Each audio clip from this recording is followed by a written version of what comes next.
Hey everybody, how's it going? So the summer movie season just keeps going and going, and I am making video after video trying to keep up with it. So I'm definitely behind on reviewing movies. As of today, it's July 13th, actually the day Skyscraper comes out, and I have not reviewed a single movie that came out in June, although I did review Upgrade. Did that come out in June?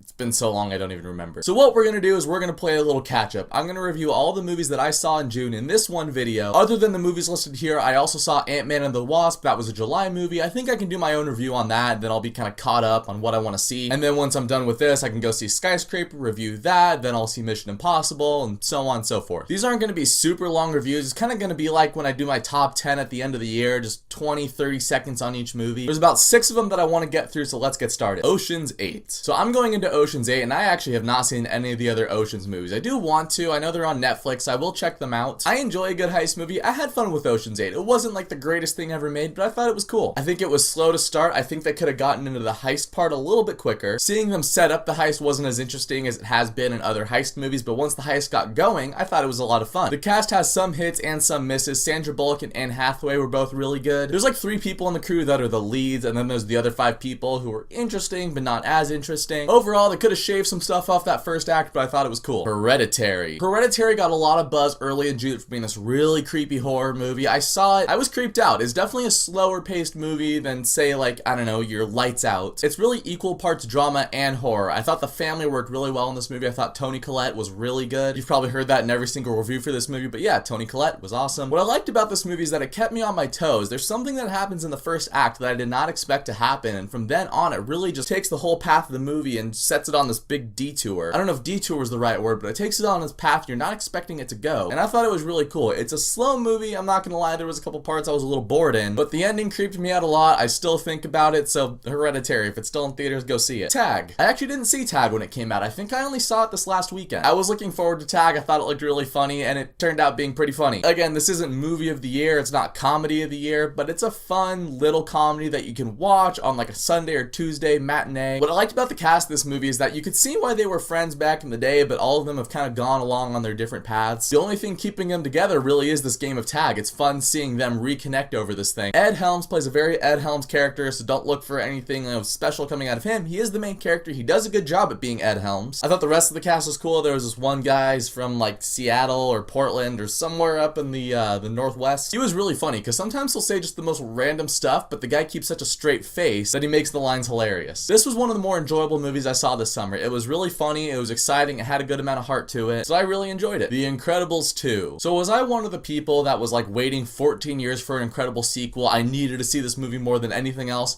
Not really, no I wasn't. However, was the movie that they made pretty good? Yeah, I thought so. Of course, it was fun seeing these characters back on screen again. I was watching it in awe of Pixar's wonderful animation. I like seeing Elastigirl out on her mission. I also like seeing Mr. Incredible at home with the kids. The movie definitely loses a couple points on the villain. It's not as original as Syndrome. And if you've been following Pixar and Disney for the last 20 years or so, you could probably figure out who the villain is pretty early on in the movie. I see it a lot like Finding Dory. Like, it was really good. Did I need it to happen? Not really. Is this probably a better movie than Finding Dory? Yeah, but I enjoyed them about the same. Won't You Be My Neighbor? I don't see a lot of documentaries in theaters. In fact, I don't even watch that many documentaries in general. But Won't You Be My Neighbor caught my eye because Mr. Rogers. I watched the movie. It was really sweet. It was really fun. It was a nice look back at memory lane of like, oh yeah, I remember that stuff from the Mr. Rogers show. And at the same time, learning a lot of stuff I didn't know about Mr. Rogers. He really makes you just believe in that best part of humanity. He was all about equipping that next generation for what they're gonna face, but not just, talking down to them, but breaking it down in a way that they can understand, getting on their level. That's what Mr. Rogers did really well. That was celebrated in this documentary, but it's not also like he was the greatest person ever, even though they are as transparent as they can be, and it's still so hard to say anything negative about Mr. Rogers. Like, the guy on screen is the guy who was off the camera too. I don't know if I'll see it again, but it was a fun time. Jurassic World Fallen Kingdom. We were on such a good streak, weren't we? This is the one that I could do a whole video on. I'm not going to though, but okay. So Jurassic Park, I'm sure like a lot of you, one of my favorite movies of all time. In the top 10, probably my favorite Spielberg movie. The Lost World I thought was okay, and after that it's just kind of